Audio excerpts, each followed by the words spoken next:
আপনি খেজুরের মধ্যে ট্যাক্স বসাবেন আর মদের লাইসেন্স দিয়ে দিবেন, মদ ফ্রি, মদ বিদেশ থেকে কিনে আনেন ফ্রিতে, আর খেজুর কিনে আনলে ট্যাক্স দিতে হয়। আরে বাবারে, আমার চোখ কি অন্ধ? আমি বুঝি না এগুলো। চুপ করেন, চুপ করেন আপনি। আপনাকে কে কথা বলতে দিয়েছে এখানে? না, এটা রাজনীতি না, এটা রাজনীতি না, এটা কোনোদিন রাজনীতি না, এটা সত্য কথা। আপনি কে বলেছেন রাজনীতি? এখানে আসেন আপনি, আপনাকে রাজনীতি আমি শিখাই। কে বলেছে রাজনীতি? বেয়াদব কোথাকার, এটা রাজনীতি বলছি। কে বলেছে আপনাকে? আপনাকে কে বলেছে? না, কে বলেছে রাজনীতি আপনাকে? আচ্ছা, এটা কি কোনো রাজনীতি? আরো জোরে বলেন, রাজনীতি। রাজনীতি কোরআনে আছে। আপনি রাজনীতিকে অস্বীকার করলে আপনি কাফের হয়ে গেছেন, আপনি কাফের। ভণ্ডামি করবেন না কোনোদিনও। নো, আপনি ভণ্ডামি করতেছেন এখানে বসে, আপনি ভণ্ডামি করতেছেন। আপনি রাজনীতি কে বলেছে?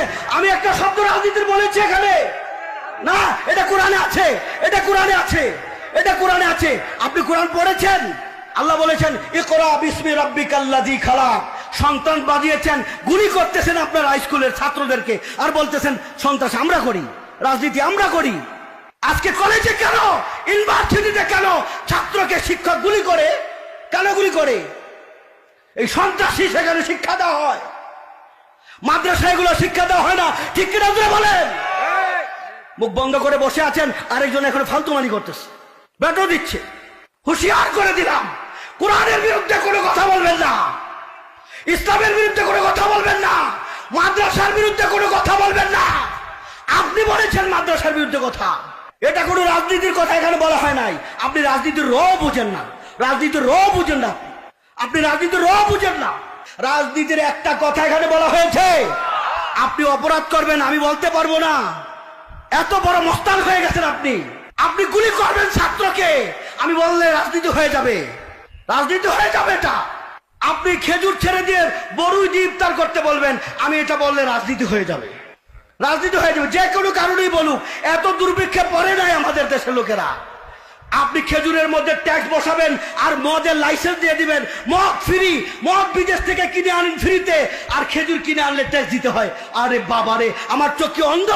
আমি বুঝি না এগুলো। মদ কিনে আনেন বিদেশ থেকে ফ্রি, কোনো ট্যাক্স নাই, আর খেজুর কিনে আনলে ট্যাক্স দিতে হয় 200 টাকার উপরে, 200 টাকার উপরে। এটা বললে আমার রাজনীতি হয়ে যায়, রাজনীতি হয়ে যায়। একটা পাইছে, রাজনীতি করেন না।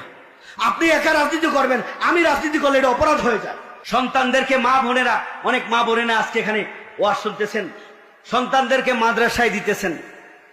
স্কুলে নাকি ছাত্র কমে গেছে, শুনছেন আপনারা? আমাদের দেশে একটা প্রতিবেদন আসছে, এক মন্ত্রী বলছে স্কুলে ছাত্র কমে গেছে। স্কুলে ছাত্র কমছে কেন? বলে গলিতে গলিতে মাদ্রাসা, নুরানি মাদ্রাসা, মক্তব, ছোট ছোট মাদ্রাসা এই দেশে ভরে গেছে। এখন সবাই মাদ্রাসায় ছেলেদেরকে দিতেছে, এই জন্য স্কুলে ছাত্র কমে গেছে। আমি বলি মাদ্রাসায় আপনারা সন্তানদেরকে দিচ্ছেন, এটা আপনার ঈমানের আলামত, আপনার সাথে আল্লাহর সম্পর্ক বেড়েছে এই আলামত, আপনি জান্নাতি এই আলামত, আপনার কবর জান্নাতের বাগান এটা আলামত, নমুনা যে আপনি আপনার সন্তানদেরকে মাদ্রাসায় দিতেছেন। ঠিক কিনা? আপনি দুনিয়াকে প্রাধান্য না দিয়ে আখিরাতকে প্রাধান্য দিয়েছেন।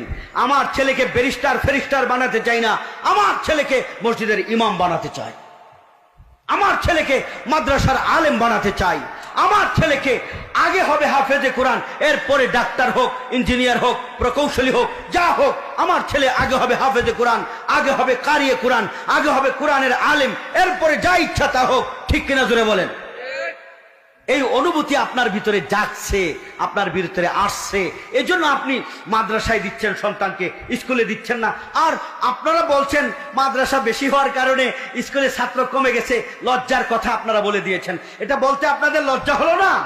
আপনারা এমন সিলেবাস করছেন, এই দেশের মা বোনেরা, এই দেশের মুসলমানেরা আপনাদের সিলেবাস পড়াইতে রাজি না। ঠিক কিনা? ছোট ছোট বাচ্চারা স্কুলে গিয়ে যৌনতা শিখবে, অসৎ চরিত্র শিক্ষা করবে, ব্যাঙ্গের নাচ, ব্যাঙ্গের ডাক স্কুলে গিয়ে শিখবে। কোমলমতি সন্তানদেরকে আমি আমার কলিজার টুকরা সন্তানকে স্কুলে দিব কি নাচ গান শিখার জন্যে, আলুর ভর্তা বানানো শিখার জন্যে? আমি আমার সন্তানকে স্কুলে দিয়েছিলাম সে একজন সুনাগরিক হবে, সুসন্তান হবে, চরিত্রবান সন্তান হবে, এই দেশের কর্ণধার হবে, একদিন এই দেশকে সে পরিচালনা করবে, এই আশা নিয়ে আমি আমার সন্তানকে স্কুলে দিয়েছিলাম। কিন্তু আপনি কি সিলেবাস তৈরি করেছেন? আপনি পাঠ্যসূচি কি তৈরি করেছেন? আপনার পাঠ্যসূচি এটা মুসলমানের পাঠ্যসূচি না, মুসলমানের কারিকুলাম না, শিক্ষা কারিকুলাম না। এটা আপনি জাতিদের, বিধর্মীদের, ইহুদিদের, নাসারাদের, পত্তলিকদের আপনি সিলেবাস তৈরি করেছেন, কারিকুলাম তৈরি করেছেন। এই জন্যে আমি স্কুল বর্জন করেছি, স্কুল বর্জন করেছি, স্কুল বর্জন করেছি। ঠিক কিনা ধরে বলেন? স্কুলে এমনি বর্জন করেন না আপনারা, দোস্ত আপনাদের। আপনারা কি কারিকুলাম তৈরি করছেন? এগুলো স্কুলে গিয়ে এগুলো শিখবে সন্তান। কোন সময় সন্তান যুবক হবে, যুবতী হবে, এগুলো ওরা হইলেই সময় আসলেই বুঝতে পারবে। আপনাকে এগুলো শিক্ষা দিতে হবে না। আপনি শিক্ষা দেন নৈতিকতা, আপনি শিক্ষা দেন ধার্মিকতা, আপনি শিক্ষা দেন তাকে আসল শিক্ষা। তাইলে আমার সন্তানকে আমি স্কুলে দিব, আমার সন্তানকে আমি কলেজে দিব। আপনারা শুনছেন এখন আর ব্যাট দিয়ে মারামারি হয় না, এখন ডাইরেক্ট পিস্তল দিয়ে গুলি করা হয়। স্কুলের মধ্যে শিক্ষক ছাত্রকে গুলি করেছে শাসন করার জন্য, বেয়াদবি করেছে তো গুলি করে দিছে। আমি কি এত বড় সন্ত্রাসী বানাবার জন্য আমার সন্তানকে স্কুলে দিব?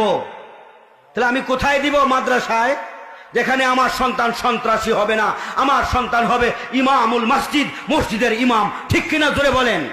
আমার সন্তান যাতে আমার মৃত্যুর পরে আমার জানাজা পড়াতে পারে, এই জন্য আমি আমার সন্তানকে মাদ্রাসায় দিব।